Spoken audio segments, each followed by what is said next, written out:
Everyone knows a guy who has a creepy story, or knows a guy who knows a guy with a story like that.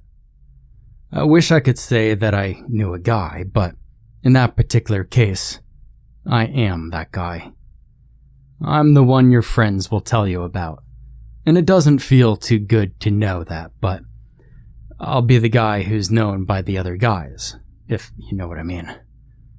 Not that anything too terribly bad happened to me, but I was there. And it happened while I was a security guard, so I can't help but feel the tiniest bit of responsibility. Let me explain. I used to work in a government facility that was responsible for packing military rations. My job mainly consisted of sitting on my ass 8 to 5, on a chair in a small cramped room and watch cameras all day. Boring, I know, but it paid incredibly well just to be doing that. The only condition was that I couldn't leave the room, so I didn't really have breaks. Then again, I wasn't actually physically working either. All I had to do was sit and watch the screens, and I was paid a very decent wage for that. For a guy like me, 28 years old, with a newborn baby at home, and little to no ambition to do better, this was the perfect job. I had my weekends, and I was working steady shifts that helped me be at home for dinner and spend the time with my wife and the baby. I loved every second of it. That is, until old Sammy, who took care of night shifts, decided to have a heart attack in the middle of one. Seeing how I was the last to join, I lost my beautiful shifts and was immediately transferred to night shift. Instead of working 8 to 5 like I used to, I was going to work 1 to 9. I didn't quit immediately. Like I said, a guy like me still wanted the low-effort job with the big payout, and with the baby at home, I couldn't exactly afford to quit either. Not until I'd found something that paid equally well with a better schedule. So, I took the night shifts, begrudgingly. Apparently, they couldn't just stick a newbie to the night shifts without training first. So, I was supposed to be stuck in that position for a minimum of 2 to 4 weeks. It created some problems at home, but my wife understood, and we both agreed that if it went on longer than 4 weeks, I would look for something else. Mind you, I love sleeping at night, and I hadn't worked a night shift in maybe 9 or 10 years. 28 might not be old, but it's old enough to know that night shifts are terrible. My job was already boring during the day, but at least I could sometimes speak with other humans. At nights, there was myself, the janitor, and a couple of warehouse men moving some boxes about, but they mostly chatted their night away with coffee. There was a group of 3 slackers that was particularly strong at that, and I kinda made it my nighttime entertainment to watch them drink their coffee while hanging around that one tall box they used as a table for their drinks. I didn't think much of them. They were just doing like me, nothing.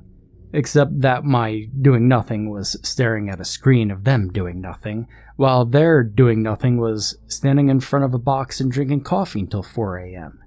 And then the morning guy came and told them to stop slacking. Then they would do actual work until 7 or 8 and then leave. 4 nights into my night shifts, one of the guys calls in sick. And I don't know if it's because the dynamic is different when there are only 2 guys, but they didn't slack as much and didn't stand by the box too much. When it was about 3 in the morning, and they were quietly packing in another area, I thought my eyes saw something floating above the box. When I looked back at the screen, I didn't see a thing at first. So I kept looking at my other screens where there seemed to be a little bit of activity. But something moved again in that particular screen, and this time, I caught it. I thought it was a shadow at first, seeing how it was pitch black, elongated, and somewhat intangible.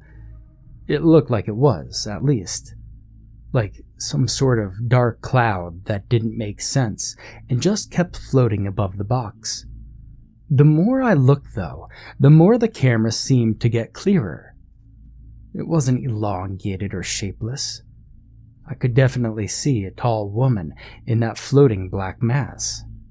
Her limbs were far lankier and longer than I'd expect of a normal human, and I was pretty sure I caught the glimpse of claws.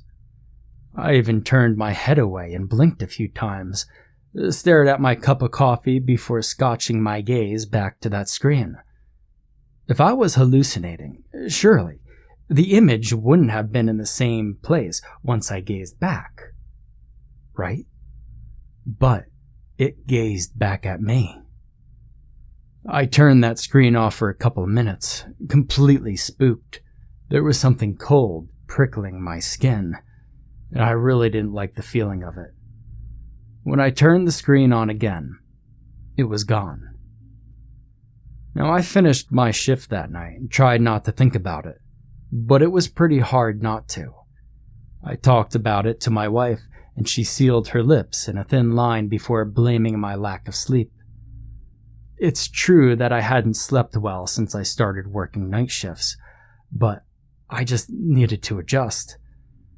I was a bit offended that she didn't believe me, but then again, would I believe her if she told me a similar story? I'd also be looking for a logical explanation, and you know what? Maybe she was right. I took a few melatonin pills and clocked out for the day. When I woke up, I felt a bit dizzy, but mostly refreshed. Maybe I really needed that sleep after all. Unfortunately, at about 3 a.m. again, I saw it. I saw it while it floated around the guys, its long, broken black nails reaching for the neck of one of them without ever touching it. The trio was slacking as usual and didn't seem bothered at all by the creature floating around them. Was I the only one able to see it? I mean, couldn't they? Part of me wanted to warn them, but I didn't want to sound crazy either. I was the new guy working the night shift, and I didn't know them too well. I only knew them by name, and if they didn't see the thing, maybe it's because only the camera could pick it up. I was still trying to find a logical explanation as I saw it claw at the guy's neck. He looked fine, and just scratched as if he had an itch. But then, her pale, mangled face turned toward the camera again, and she floated toward the screen. She looked directly into it with her dead, white eyes. I felt it. I felt it in my very soul, and my bones rattled within my flesh. My skeleton was trembling, and a wave of sickness hit me as I saw the state her ghostly body was in. I could see rot had taken over her limbs, and there were putrefied holes in her cheeks. I turned off the screen again, but when I turned it back on, she was still there, staring at me. I turned that screen off for the rest of the night, and I'm pretty sure I trembled the rest of my shift away as well. It's not like I feared she could attack me, but the way she looked at the camera made me feel like she was seeing me, and that was disturbing. Then again, if I was the only one to see her, why wouldn't she be able to see me? More melatonin pills were taken that morning, but when I woke up, I felt groggy, disorientated, and quite honestly in a bad mood. I really didn't want to work, but I had no choice. I didn't think I would be able to last a month with Miss Ghost there. If it wasn't for the baby, I would have quit on the spot. So, back to work I was, and the dreaded 3 a.m. approached way too fast to my liking. As the guys were drinking coffee on that box, I don't know why, I decided to pay attention to the box a little more. It was weird how they never moved it. Was it empty? Probably not. It didn't look like it was. There was even a shipping label and all that, but I knew the last shipments were in 2 days ago, so this box couldn't have been there more than 6 days. We do have a bunch of unopened boxes with no labels stacked in a corner, but since this is a government storage, we can't exactly open them. For all we know, there are chemicals in there, or worse. I've never really been much curious about this, though.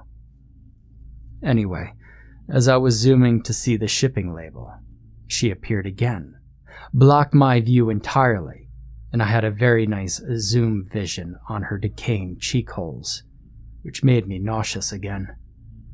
I turned my gaze and turned that screen off, but tonight, apparently, wasn't a night where I could ignore her.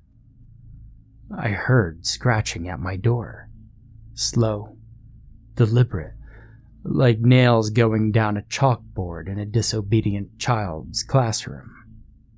There was a low moan as well, but it sounded otherworldly. I hoped my nose was wrong as I picked up the scent of rot, but I knew damn well what was behind that door, and I wasn't going to open it. I wasn't going to play Ghostbuster with some ghostly, sharp-nailed girl I just met through cameras. In fact, even if I'd known her for years, I wouldn't invite her in. That's just a stupid horror movie decision, and I'm not some skinny blonde dumbass ready to die. I even grabbed the fire extinguisher and held it to myself and aimed it at the door. I could feel sweat dripping down the length of my spine and getting my hairline moist. Now I shit you not, I was ready to blast wherever the hell it was with that fire extinguisher. But the scratching stopped. I turned the screen on again and she was staring at me from a distance while hovering over that box. I put the fire extinguisher back in its place, went to the appended bathroom to my little security room, splashed my face and dried myself, then came back. She had vanished and the 4 a.m. guy was coming for the slackers. I couldn't eat my lunch that night. I looked at the clock and I still had a few hours to go, and after that, I was going home. I thought to myself, should I come back? At first, she was just there. 2 days later, she was looking at me straight through the cameras, and now she was scratching at my door. What's going to happen 2 days from now? Is she going to breathe down my neck, try to claw at me like she did one of the workers, but with more results since I could see her? Now, I'm no ghost expert, and I definitely didn't want to do the whole trial and error thing with her. So, at the end of my shift, I called my boss and I told him I quit. He offered me to take me back to the day shift, and I told him I would consider it, but that I needed to take time off. He asked me if I could at least do the last night shift of the week. I told him I wouldn't. He got mad like any boss would when someone quits abruptly. I knew very well I couldn't get that job back if I wanted. It didn't matter though. I had no intentions of ever going back. Day or night, this place was haunted. I had to think of myself and my family, and if it wasn't haunted, well, then it was driving me crazy.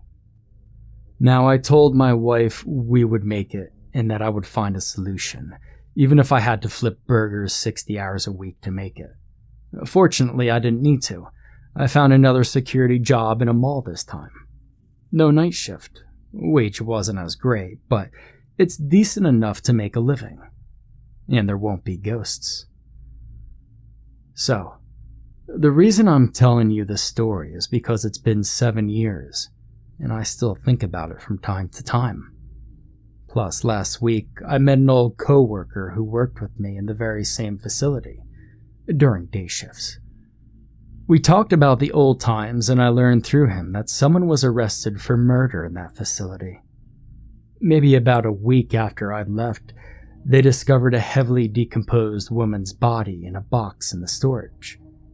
Apparently, she had been rotting away for a few days. Nobody had noticed because she was locked away in a plastic case. My coworker told me that it was the one in the box in the corner that people used as a coffee table. They found her because the manager came and didn't recognize the label or shipment number and opened the box to see what it was. When he opened it, he saw the plastic case, and then he opened that. I didn't need him to give me the details.